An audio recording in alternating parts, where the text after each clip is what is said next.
Allez, on continue la Chod Brachot. Des bénédictions qu'on fait occasionnellement. Par exemple, quand on voit une créature différente des autres. Par exemple, quand on voit, d'accord, un nain. On voit un nain, vraiment quelqu'un qui est vraiment petit. Alors, on fait une baracha. Baruch ata Hashem, béni sois-tu Hashem Lokeinu, melech haolam, le roi du monde, meshane habriot.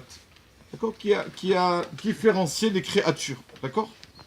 Si on voit quelqu'un qui est de couleur et ses parents, ils sont blancs.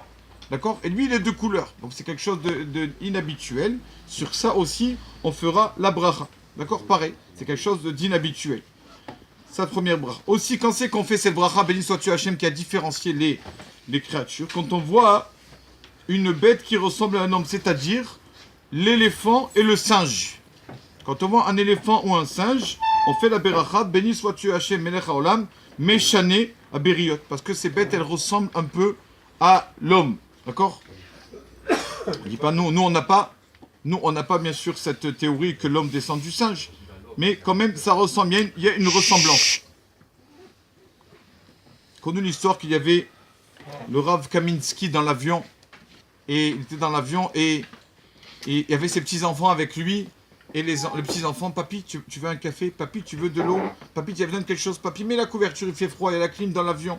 Et ses petits-enfants s'occupaient du papy, Rabbi Yaakov Kaminsky. Et il y avait à côté de lui un monsieur, donc athée, qui était vraiment il était chirurgien dans un hôpital à Jérusalem, et qui voit ça. Et lui, ses petits-enfants, hey, papy, tu nous as gonflé, papy, laisse-nous tranquille. Papy, c'est bon, laisse-nous voir le film. Alors le papy est venu voir Rabbi Yaakov, il lui a dit, dis-moi, comment tu as fait? Pourquoi moi, mes petits-enfants, comme ça, me dédaignent comme ça, ne me respectent pas? Et toi, tes petits-enfants, tu respectes. Comment ça se fait? Il a dit, je vais t'expliquer. Toi, je te connais, toi, tu dis toujours que l'homme descend du singe. Comme ça, tu as toujours dit. Tu as cette théorie dans ta... Donc, comme Darwin. Alors quoi? Plus on est proche du singe, et plus on est rien du tout. Toi, tu es le grand-père, tu es plus proche du singe que les petits-enfants. Donc, ils se disent, on est mieux que notre papy. Notre papy, il est plus proche du singe que nous. D'accord, donc tes petits-enfants ne te respectent pas. Et moi, mes petits-enfants, ils savent que nous, on a dit, on descend de nos patriarches, Adam Arishon, Avraham, Yitzhak, Yaakov, celui qui est plus proche de nos patriarches, il est encore plus saint. C'est pour ça que mes petits-enfants, moi, ils savent que je suis plus proche de mes patriarches. Donc, j'ai un privilège par rapport à eux. Voilà la différence entre toi et moi. Un petit mot sur la paracha. Kabed et Avicha et Imra, dans cette paracha, on va lire aussi les 10 commandements. Un des commandements que tout le monde connaît, Kabed et Avicha et Imra, honore ton père et ta mère. On dit, donc bien sûr qu'on honorer nos parents, ça c'est pendant leur vivant, et même après, quand on fait Kaddish pour eux, une parole de Torah pour eux, tout ça, tout ce qu'on fait pour nos parents, quand on fait une bénédiction, je dis voilà, je fais cette bénédiction, je le fais pour l'élévation de l'âme de mon papa ou de ma maman, chacun qui fait ça, il fait du bien à ses parents. C'est le seul bien qu'on peut faire à nos parents, leur rendre. Et dit, il y a un rave qui a posé, entre guillemets, une devinette. Il a dit, quel est le cas où on ne doit pas honorer son père et sa mère? Il dit, il énumère quelques cas là-bas, quelques situations, une personne. La Torah, c'est vrai que la Torah dit, honore ton père et ta mère. Demain, la Torah t'a dit, non, honore pas.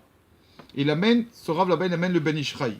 Le Ben Ishraï qui dit, quand une personne, vous savez que normalement, quand on est dans la synagogue, on ne s'embrasse pas. Parce que dans la synagogue, on montre l'amour que à Kadosh Baruch, que à Hachem. Normalement, dans la synagogue, on ne s'embrasse pas. Normalement, c'est comme ça.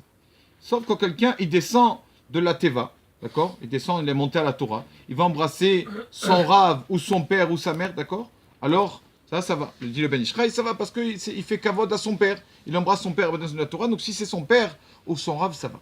Et il dit là-bas, il y a une situation où une personne ne doit pas embrasser son père. On te dit, mets le kavod de ton père de côté. Pourquoi? C'est quoi cette situation? Il dit, comme on doit faire attention dans la vie. Il dit, des fois, une personne, il descend de la Teva, il va embrasser son père, et son père, il le baigne, il l'embrasse ou quoi. Et à côté de son papa, il y a une personne qui n'a pas eu d'enfant, qui n'a pas pu avoir d'enfant.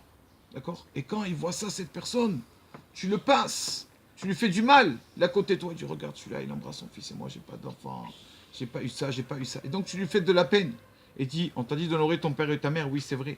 Mais si ça fait de la peine à quelqu'un à côté de toi, ne le fais pas. Donc, il dit, dans le cas où une personne, vous savez qu'on honore son père et sa mère, on les embrasse et tout. Même quand on sort de la synagogue, quand on descend de la Teva. Mais si, Chazvé Shalom, il y a quelqu'un à côté, il dit réfléchis avant de faire les choses.